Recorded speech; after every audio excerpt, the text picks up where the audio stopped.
which leads us into number 2, the second greatest moment of your life. And this can be emphasized via Valentine's Day, and I'm not ashamed to go there with it. This is the portion on romance. It's the pursuit. It is to love another and understand that they love you back. Not the same way that a child understands that his parents love, because a child's love is unconditional. That's the way the parent loves the child, is unconditional. Whereas this love is a completely different thing. Like I said, in a romantic way, you're being pursued. There's someone out there who wants your attention, and they're going to do some things to get it. They're going to send you the flowers or the chocolate, or make you a picture, or just make sure that you know that you're special on a day that, even though it's somewhat generic to make someone feel special on Valentine's Day, it says a lot if you don't, to the person that you're with.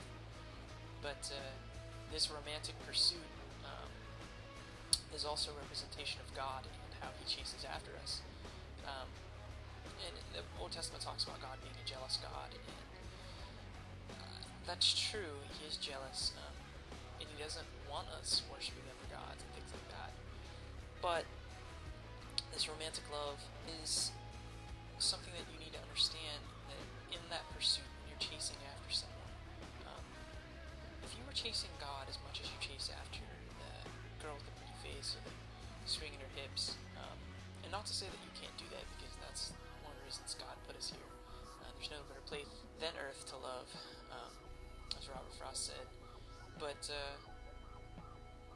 there's no place for it to go better, so it's just an understanding that God is pursuing you, and even while you're asleep, He's thinking about you. And if you think about the first relationships that you've had, or the beginnings of relationships, and how much fun they are, it's a picture of something bigger, something better, something that you don't really understand, you don't fathom. Again, back to the lack of understanding. I mean, it's the pursuit of God for your life, and Him chasing you down, the shepherd looking for his sheep, that you need to be aware of. This this wonderful thing. And it is definitely on the day that you first love someone that you realize that those words can form on your lips, that you love them, that you can understand that God loved you this way.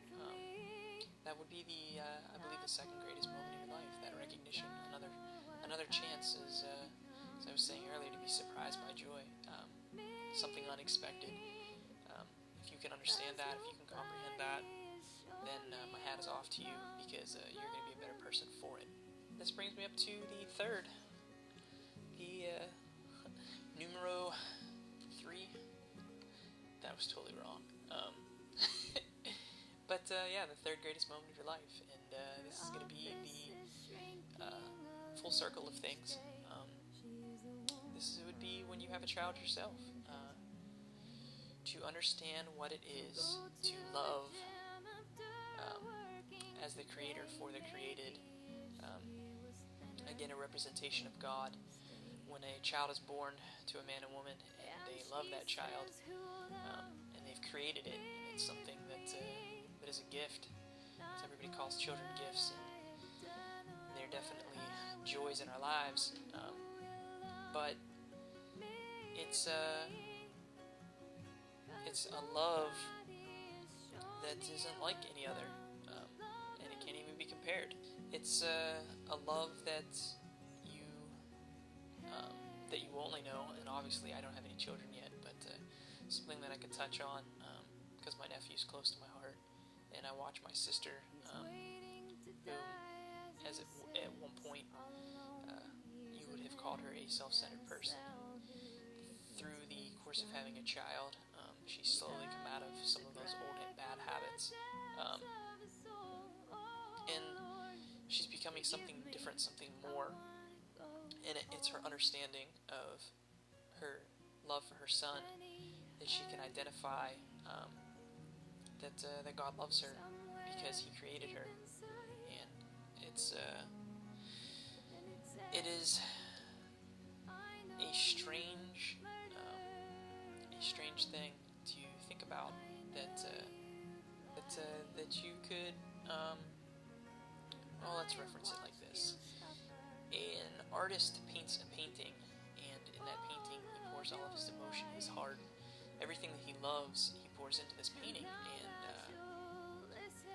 then he takes it to an art show, and people start judging it, critiquing it, and you can't really do that, because the person created it. To them, it's always going to be the most wonderful thing that has ever happened, and that's something that we need to understand, that God loves us, and He doesn't care what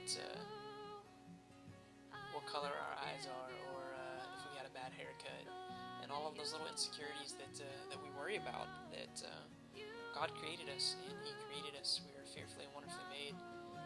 We're beautiful and amazing creatures, and made exactly the way that we were meant to be. So